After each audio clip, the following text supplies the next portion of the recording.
in His name, He is in the midst of us. Okay? Kaya sa umagang ito, papurihan natin ang Panginoon. Amen?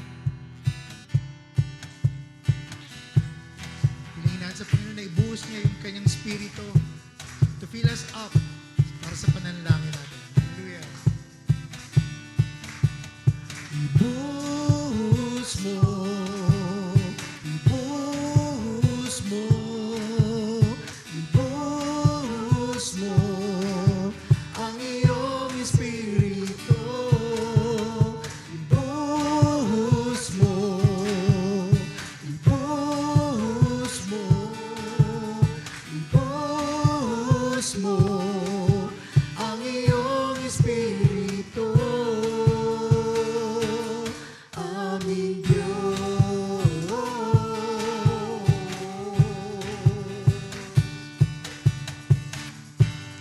Ating pangahawakan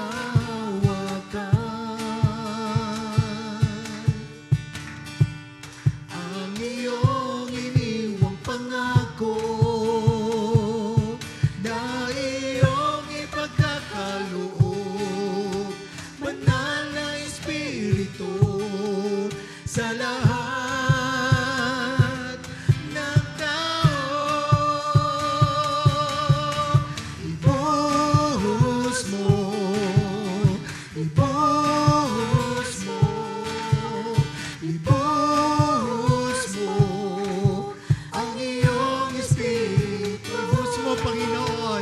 Ibuhos mo, ibuhos mo, ibuhos mo ang iyong espiritu. Aming Diyos.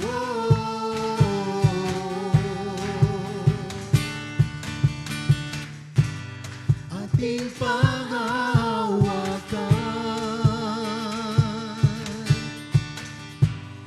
ang iyong iniwang pangako. Salamat, Panginoon, na iyong ipagkakaloob, banal na Espiritu, sa lahat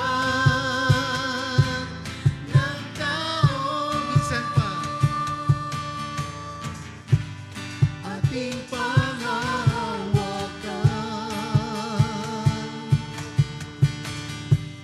ang iyong iniwang pangako na iyong ipagkakaloob, banal na Espiritu, sa lahat ng tao. Ibuhos mo, ibuhos mo, ibuhos mo ang iyong espiritu. Mga boses lamang natin. Ibuhos mo, ibuhos mo, ibuhos mo ang iyong espiritu. Ibuhos mo, hallelujah. Ibuhos mo, ibuhos mo ang iyong espiritu. Aming Diyos. Hingin natin sa Panginoon, Lord, ibuhos mo, Panginoon, yung espiritu mo, Lord. We know, Lord, na nasa amin yung spirit mo, God, and we thank you, Lord God, at parating na nanahang sa aming espiritu mo. And we welcome you, Lord, sa aming gawain, Panginoon. So once again, let's ask God na ibuhos yung kanyang espiritu, yung kanyang presensya. Ibuhos mo,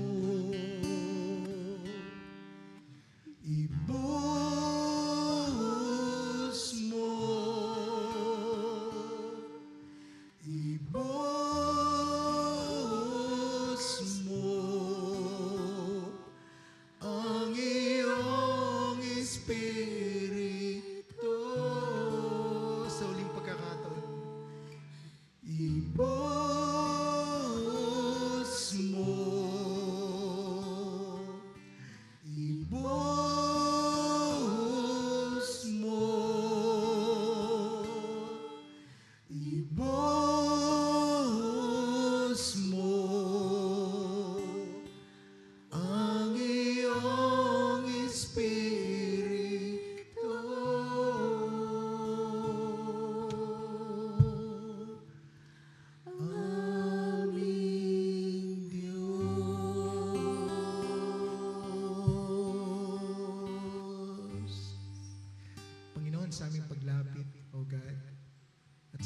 magsimula ng aming prayer gathering, Lord. Before anything else, Lord, nais namin magpalinis, Panginoon, sa anumang kasalanan, anumang iniquities, anumang kakulangan, Lord, mga pagkukulang namin, O God. Patawarin mo po kami, Panginoon. First, to be effective, Lord, sa gagawin namin, Lord, later on, O God. Nais namin magpasiyasat sa iyo, O God. Please cleanse us, Lord, as white as snow, O Lord. Nadudulog, Panginoon, sa iyong harapan. Kaya nga, Panginoon, sa umagang ito, pakisiyasatin mo, Lord, yung puso namin, Lord. Ituloy mo, Panginoon, yung ways namin, O God. Yung thoughts namin, O God. Dahil tanging ikaw lamang, Lord, yung nais namin papurihan. Tanging ikaw lamang, Lord, yung nais namin lapitan, O God. Wala nang iba, O God. Hallelujah.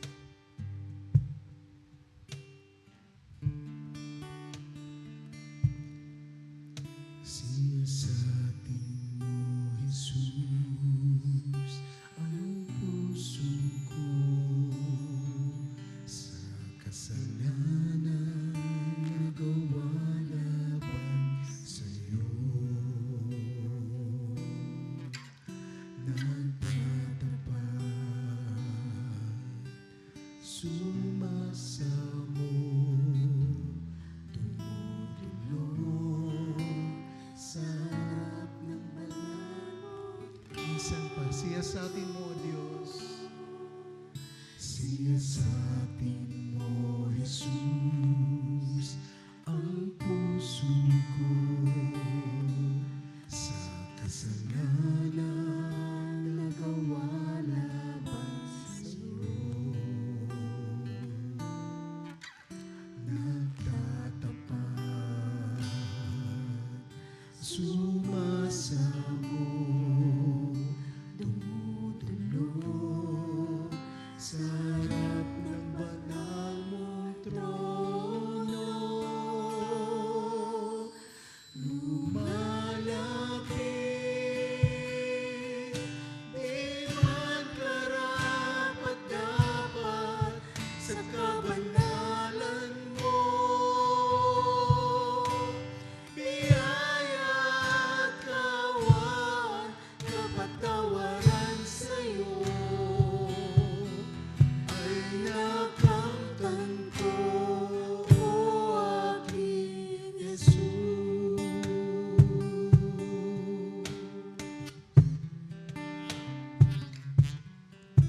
Siyasatin mo, Jesus, ang puso ko sa kasalanan nagawa laban sa'yo. Nagtatapat, sumasamo, tumutulog sa harap ng banal mong trono. Lumalapit, di man karapat-dapat sa kabanalan mo. Biyaya at kawan, kapatawaran sa'yo ay nakamtan ko. Kami lumalapit sa'yo, Panginoon. Hallelujah. Lumalapit, di man karapat-dapat sa kabanalan mo. Biyaya at kawan, kapatawaran sa'yo ay nakamtan ko. Prayerfully sabihin natin sa Panginoon. Lumalapit, di man karapat-dapat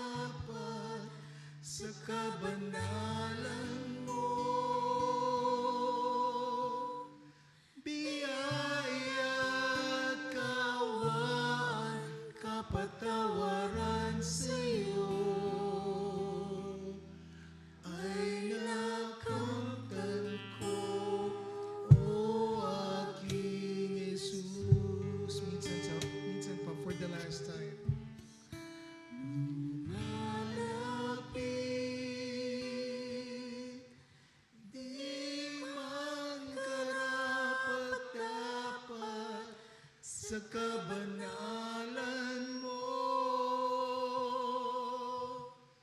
Biyaya at kawaan, kapatawaran sa'yo ay nakamtan ko, o aking Jesus. Ay nakamtan ko, o aking Jesus.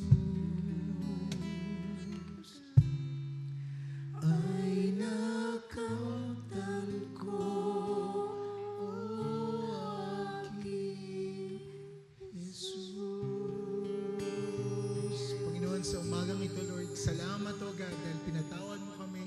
Salamat, Panginoon, dahil muli kaming dudulog sa iyong harapan, Panginoon, na malinis na, O God. Salamat, Lord. At sa umagang ito, Lord, as we gather all together, Panginoon, hayaan mo ikaw yung mailuklok, ikaw yung maitaas, at ikaw yung may acknowledge namin, O God. Kaya muli, Lord, sa iyo lahat ng kapurihan, pasasalamat sa tanging pangalan ng ating Panginoong Yesus. And everybody say, Amen. Amen.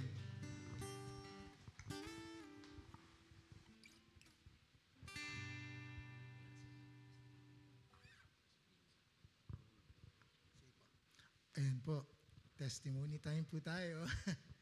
I-encourage ko po kayo if you have something to na nare-recall nyo. Sa dami ng ginawa ng kabutihan ng Panginoon sa buhay natin, alam ko marami kayong gustong ipatotoo. Siguro, I'll start po and then Nanay Nelly po. Ako po nagpapasalamat sa Panginoon kasi naging 25 years old na po ako. Pangs, wag na kumontra, Pangs. Ayun. Nagpapasalamat ako sa Panginoon kasi He gave me another year na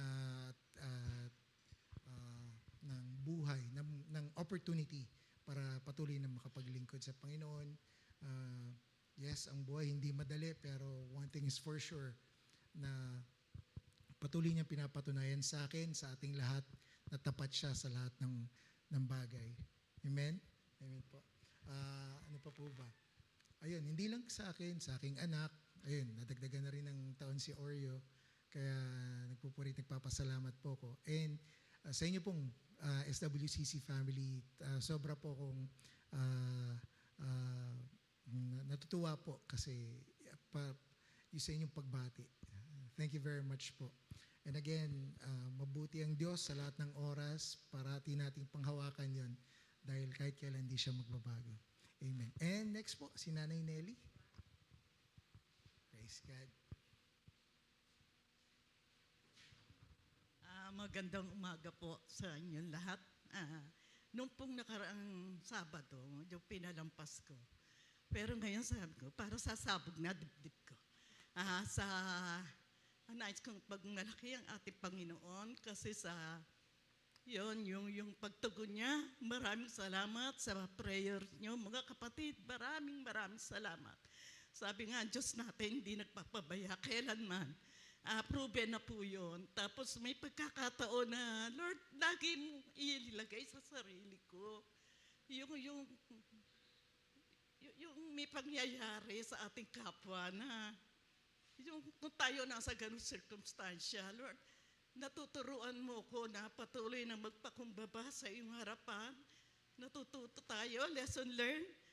At ang buti ng Diyos sa lahat ng sirkumstansya ng ating buhay, ng buhay ko.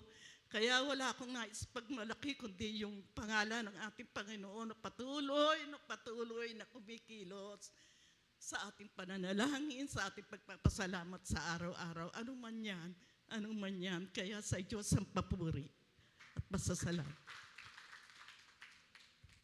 Amen. God bless you po. Anybody else po na gusto pang mag-testify ng kabutihan ng Panginoon kasi alam naman natin talagang hindi nagbabago yung Lord. He's faithful from sa past, sa present, and rest assured, pati dun sa future natin, hawak niya. So, anybody else po na gustong magpatotoo? Mahirap ng Sige po ate, ayun, sabi nga, sabi Nanay Nelly, mahirap pigilan kasi kung hindi kayo magkakaroon ng pagkakataon, maghihintay pa kayo ng first week o third week before nyo mai-testify. So, Amen po. Salamat po ako sa Diyos kasi kahapon po natuloy kami mag-swimming. Kasi naiyanan po pa ako kay Daisy na lagi na lang napopostpone. So kahit kami mag-anak, tumuloy kami. Dahil po nasarapan kami ng swimming, sarap ng tubig. Mga 3 o'clock po kanina, sumakit ang balakang ko. Ay ko, Lord, hindi na ako sisimba. Dami ko pong tinext sa Tebi, hindi na ako sisimba. Hindi na ako sasabi sa'yo kasi alam niyo naman po ako yung taong matatakutin tumawid. Kaya sila Junjun, kahapon sinabihan ko na sasabay ako. Pero nga po dahil masakit yung balakang ko kanina, parang 3:00 pa lang. Pero sinabi po ng Lord sa akin, sarap-sarap ng swimming mo kahapon, tapos sumakit lang ang balakang mo, ayaw mo na umattend ng prayer meeting. Kaya po nagpupuri ako sa Diyos kasi kahit yung maliliit na bagay, na-overcome, parang sinabi mo na nagpasarap ka kahapon tapos ngayon hindi ka a-attend. Kaya po, nagpupuri po ako sa Diyos kasi kahit yung maliliit na bagay na ibinibigay niya sa atin, yun po yung nagpapadagdag ng ating pananampalataya at nagpapadagdag na oo nga naman. Ang daming blessing binibigay ng Lord. Konting sakripisyo lang po yung hinihingi sa atin. Kaya lahat po ng papuri at pasasalamat ay sa Panginoon. amen po. Anybody else po na gusto pang magpatotoo sa kabutihan ng Panginoon these past few days and weeks? Sabi ko nga po, mahirap isuppress yung nararamdaman nyo kasi pagdating sa bahay, mamaya manghihinayang kayo. Ba't ba hindi sinabi na hindi ako nag-testify na sa kabutihan ng Panginoon? Malaki man ito o maliit, i-declare, di ba? Let's declare the glory of God, yung goodness of God, so that the earth will know how good is our God. Amen? So meron pa po bang gusto mag-testimony? Going once, going twice.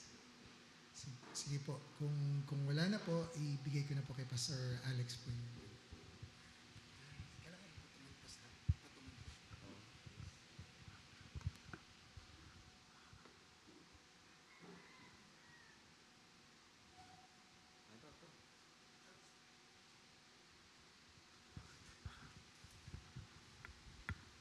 Morning ho sa ating lahat. Praise God. Ayan. God bless you, Raymond, at kay Mylan, kay Pam, at kay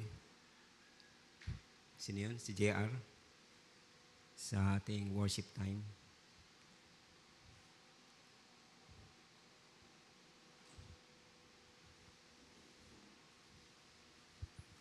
Praise God. Yan, medyo narito ako, sorry at mahirap. Bagal kumilos Kayo, familiar po ba kayo doon sa isang lalaki na nakaluhod tapos pasan-pasan ng mundo? Sino yon? Ha? Si Atlas. Kala ko kayo no? Pasan-pasan niyo na ba mundo? Si Atlas po yon. Okay. Sa Greek mythology yun po ay parusa sa kanya ni Zeus. Sa atin si Zeus, no? Yun.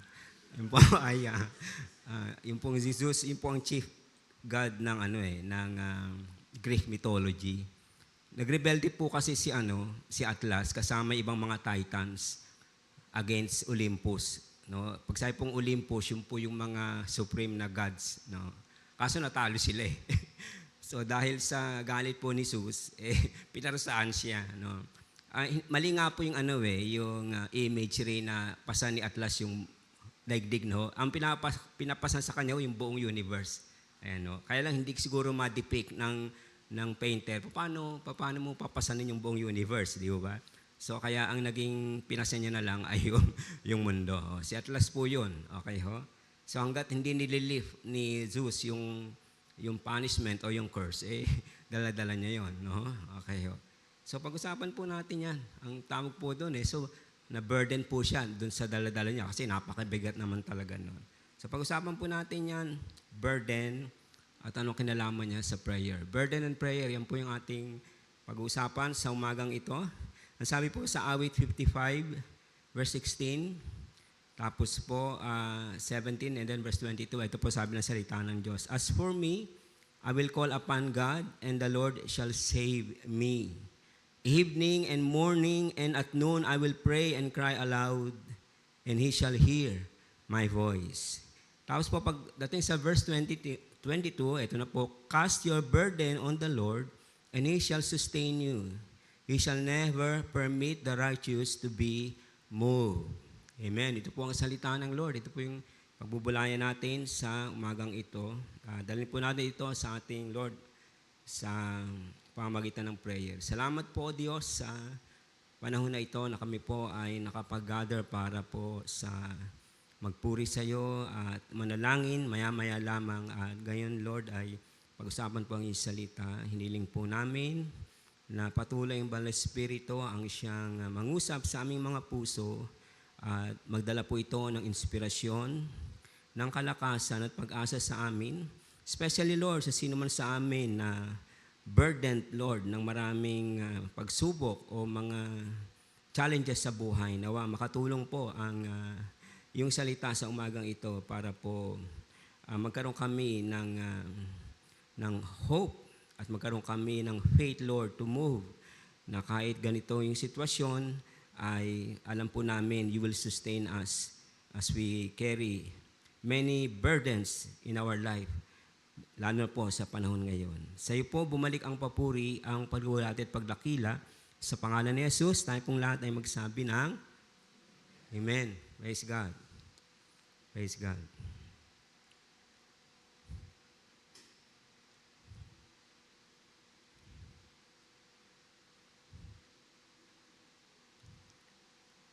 Ano pong chapter tayo? 55. Ayan. 55. Ayan po. Okay. Kung titignan nyo po sa NIV ang inyong Bible, no? Ito pong awit 55, si David po ang sumulat nito. Okay ho? At mamaya po makikita natin sa context, ito po ay bakit niya ito na isulat, no? Ito po ay sinulat niya sa panahon na mahirap yung sitwasyon ng kaniyang buhay. Amen ho? Pero pag-usapan po muna natin yung burden. Ano po ba yung burden? Sa simpleng definition po, pag sinabing burden, ito po ay asa na? Ayan. Burdens come to us in many forms at any time. No ho? Okay? Siguro, basahin muna natin yung verses 1 to 8. Okay ho? Verses 1 to 8, hindi naman nailagay dyan. No? Anyway, basahin ko na lang ho kasi mahalaga to para makita po natin saan po nanggagaling si David nung siya po ay sumulat ng awit 55. Ito po, pakinggan niyo po maigi ho. Sabi niya po ganito, give ear to my prayer, O God, and do not hide yourself from my supplication. Attend to me and hear me. I am restless in my complaint and moan noisily because of the voice of the enemy, because of the oppression of the wicked. For they bring down trouble upon me, and in wrath they hate me. My heart is severely pained within me, and the terrors of death have fallen upon me. Verse 5 po, fearfulness and trembling have come upon me, and horror has overwhelmed me. Ito po yung mga sinasabi niya, no? Kung narinig niyo po yung sinabi ko, makikita po natin yung description ng sitwasyon niya. No? Sa verse 6, sabi niya, so I said, oh, that I had wings like a dove. I would fly away and be at rest. Indeed, I would wander far off and remain in the wilderness. Okay ho? So ito po yung context. May sinabi po siya, may kaaway po siya.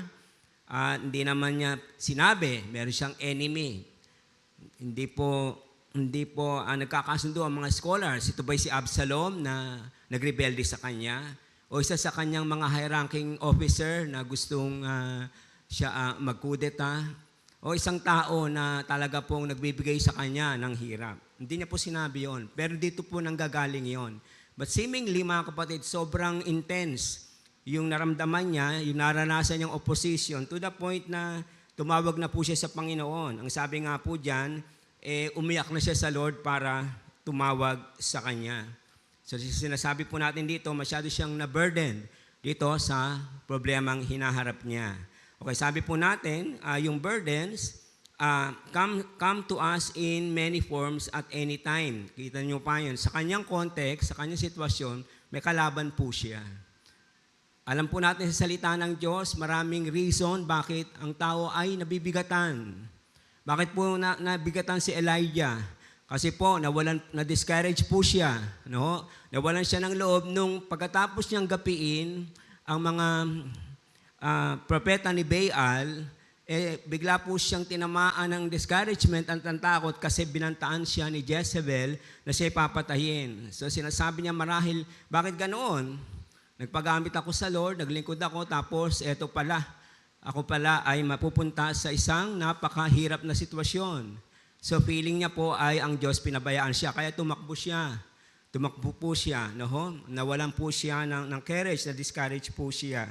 Naintindihan po ba natin, sa umagang ito, iba-iba po yung burdens na atin pong marahil ay dinadala. Alam niyo po, nitong mga nakarang 2 weeks, ang isa sa mga burden ng ating church, marami nagkakasakit.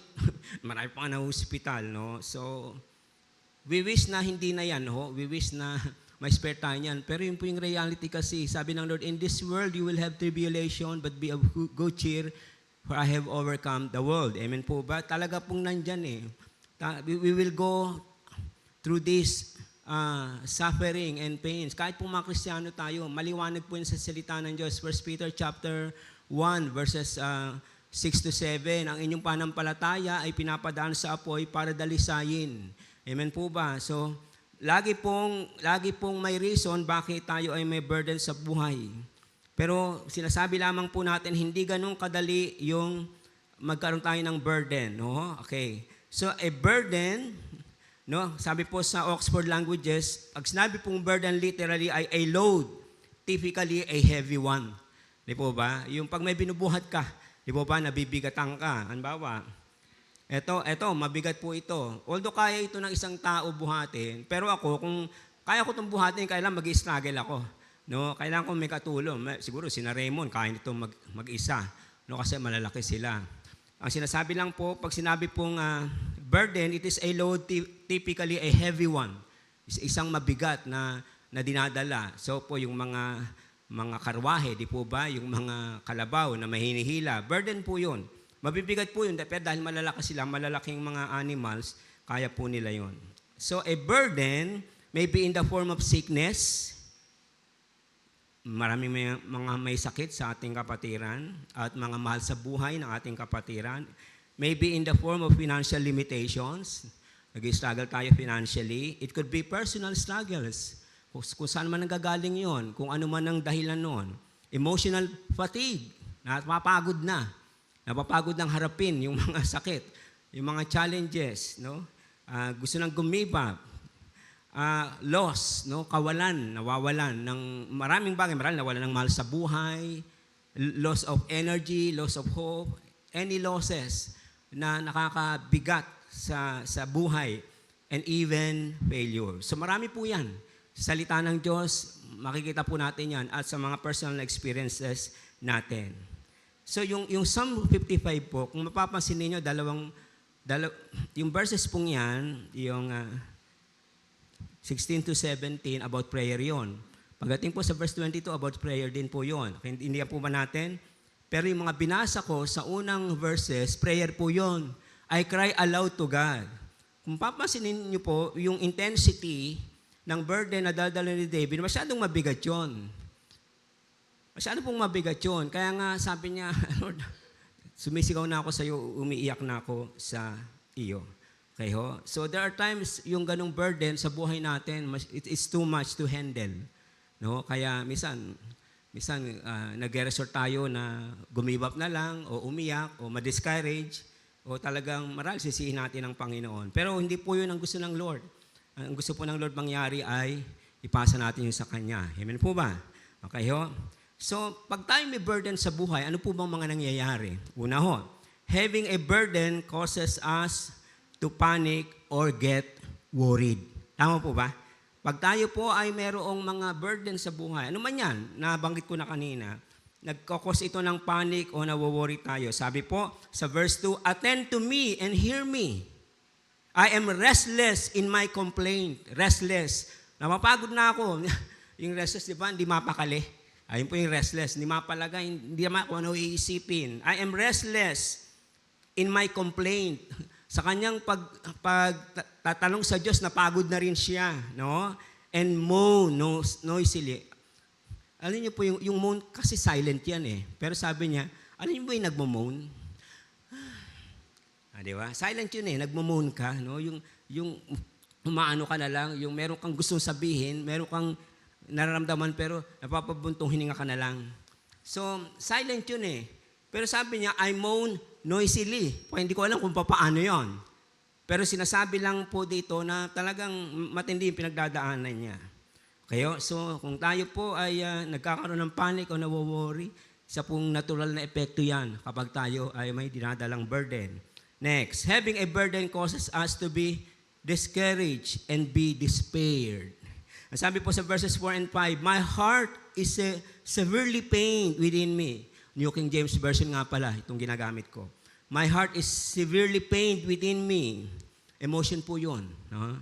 Emotion po yun. And the terrors of death have fallen upon me. No? Yung kaawa niya, malamang gusto rin siyang patayin. No? Sabi niya, nararamdaman niya na anytime po pwede siyang atakihin. Okay ho? Fearfulness and tremblings have come upon me. No? So natural po, pag nakaka-nervous talaga, minsan nakakaano talaga kapag may mga naramdaman tayo sa katawan, di po ba? O yung mahal natin sa buhay, na-nervousin ka talaga. Kasi natural lang po yun, mga kapatid. Amen po ba? Natural lang yun kasi we are in our humanity. Ang sabi niya, and horror has overwhelmed me. Pag sabing to, in takot, no? Na-overwhelmed na. Si David po is a courageous man. Diba? Matapang po yan. Pero dito sa anong to, inadmit niya na wala na, na-overwhelmed na ako. Ano? Wala na siyang lakas para lumaban, para harapin yung challenge o yung burden. Okay, oh? Hindi lamang po yun. Having a burden causes us to give up or escape from it.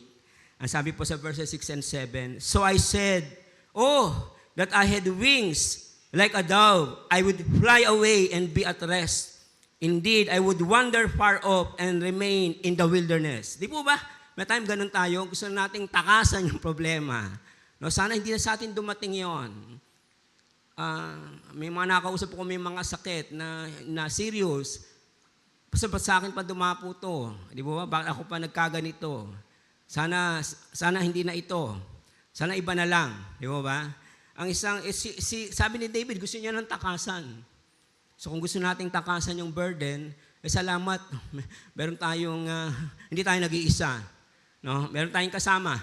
Okay, natural po yun. There are just times na gusto mo ng takasan na lang yung problema. No? Deadmahin na lang siya. Baliwalay na lang siya, pero nandun siya. Nandun po siya. No? Sabi ni David, kung meron lang akong pakpakagaya ng kalapati, sana iiwan ko na. Tatakasan ko na itong burden na ito. Pero hindi po yung po pwede. No? Kasi meron lamang pong isang dahilan o isang solusyon sa mga burdens ng buhay natin. At yun po yung next natin. Burdens can be addressed by our prayers to God.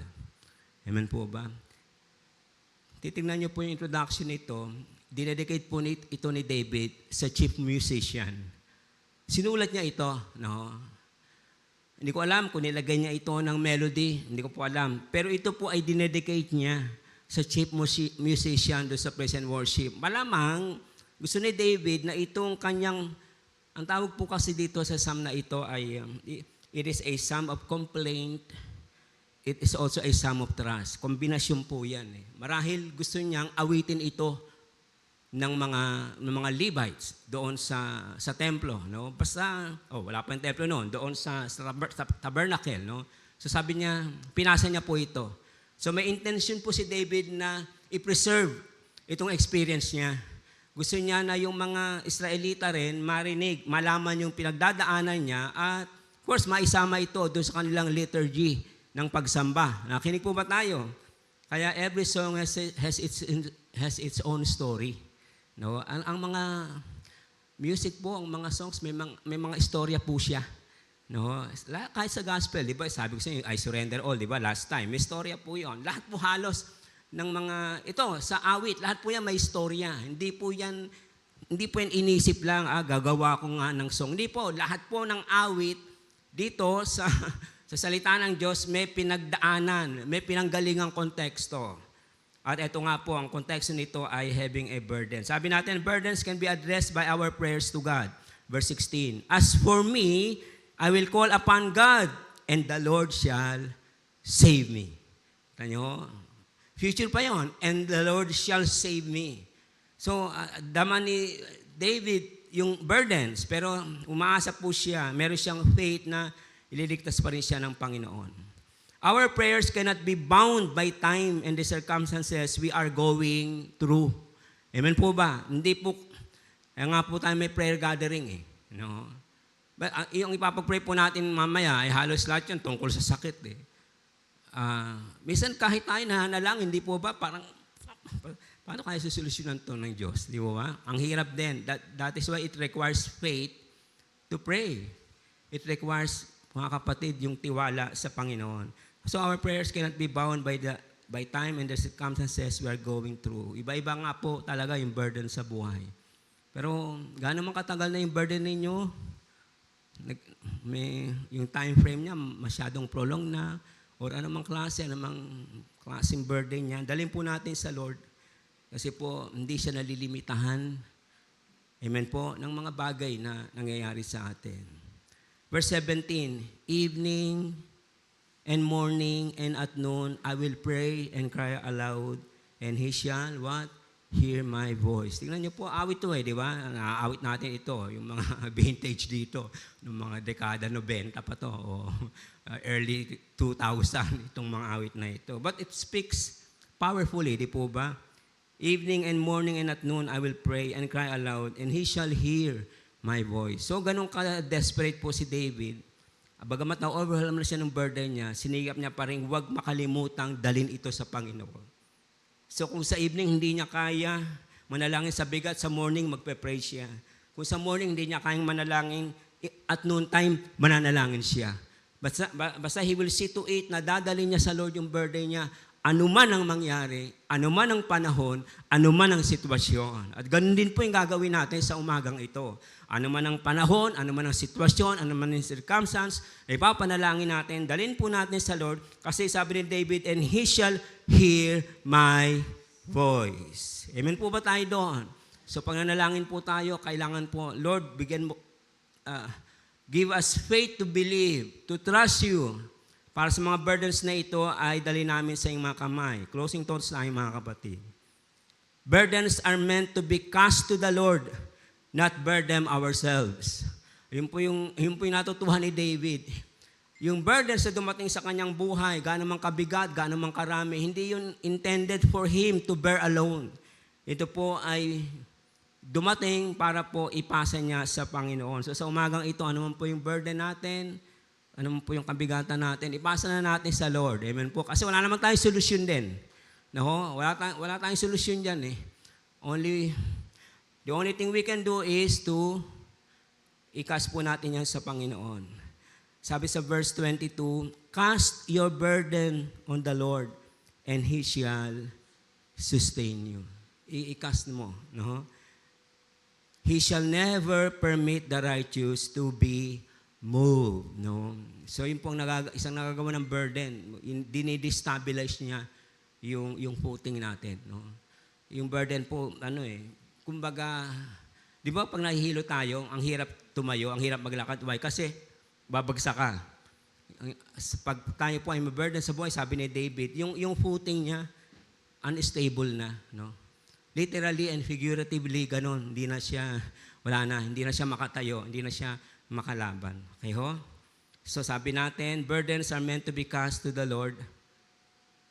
not burden ourselves. And then lastly, the Lord sustains or strengthens us when a burden hits us. Ang Lord po ay pinapalakas tayo, sinusustain tayo kapag meron tayong burden sa buhay. Ang sabi po diyan, and He shall what? Sustain you. So, ganun po ang Lord. Nandiyan pa rin yung burdens.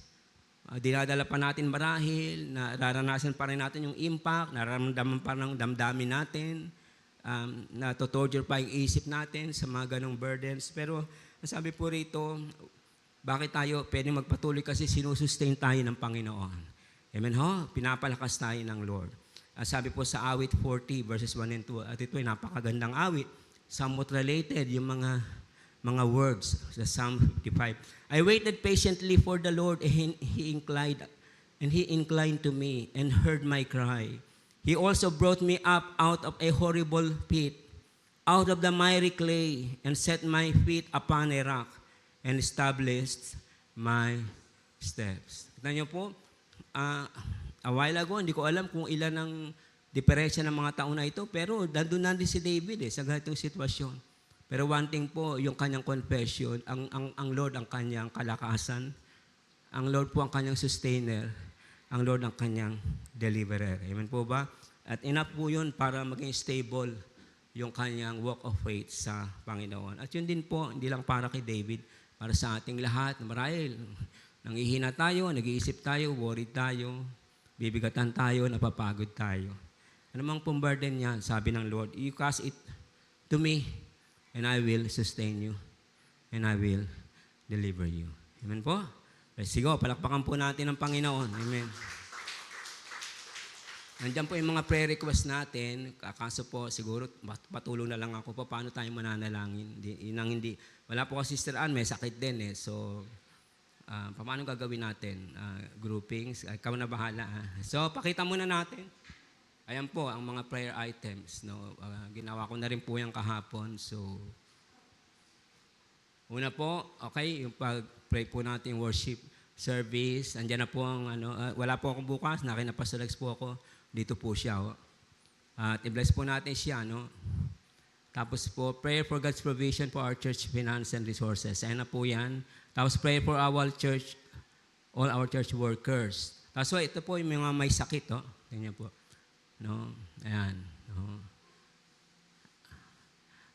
Yung si Ate Mila po, successful lang po yung operation niya. No? Pero hindi nga lang daw po, sabi niya, hindi magalaw pa yung kamay at feet. Okay na. Okay na. Kanina lang. Oh, go. Sige, palakpakan natin ang Panginoon. Praise God.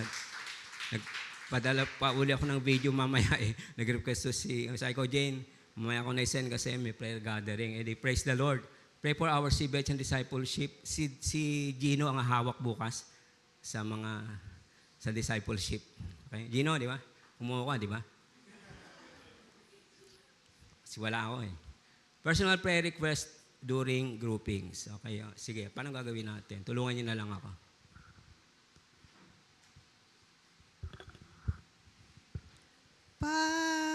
Bilang na lang po ng 1 to 4 para per group po tayo. 2.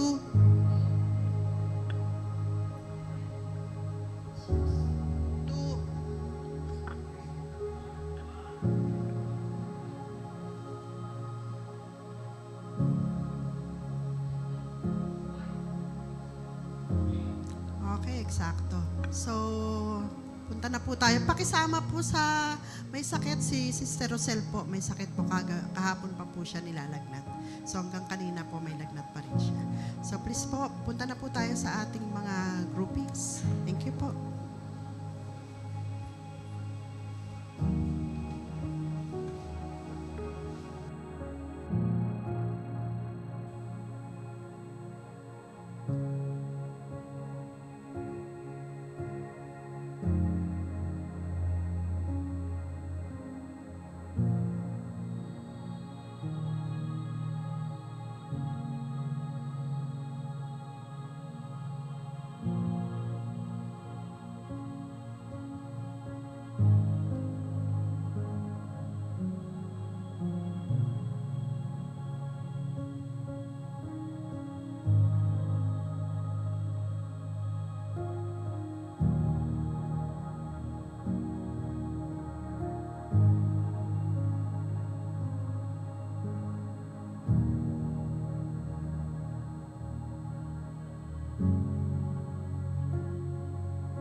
Hello. Yan.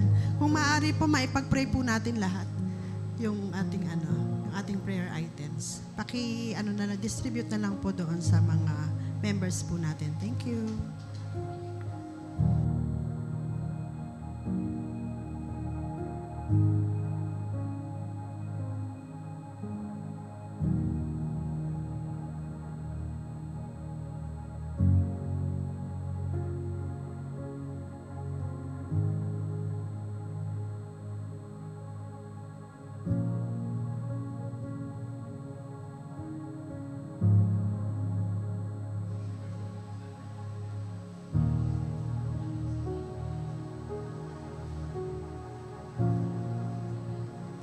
Kung okay lang po sa inyo na sabay-sabay po ninyo para hindi ganun katagal.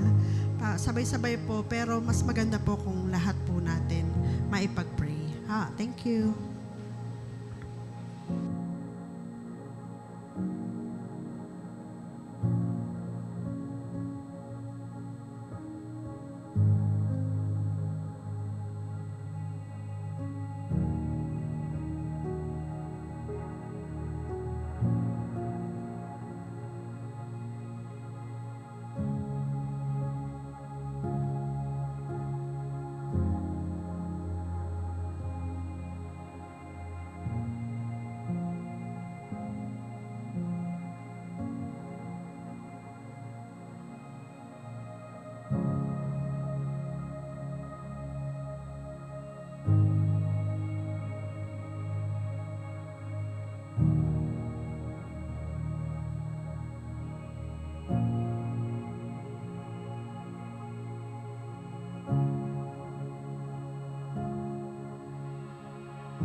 Praise God.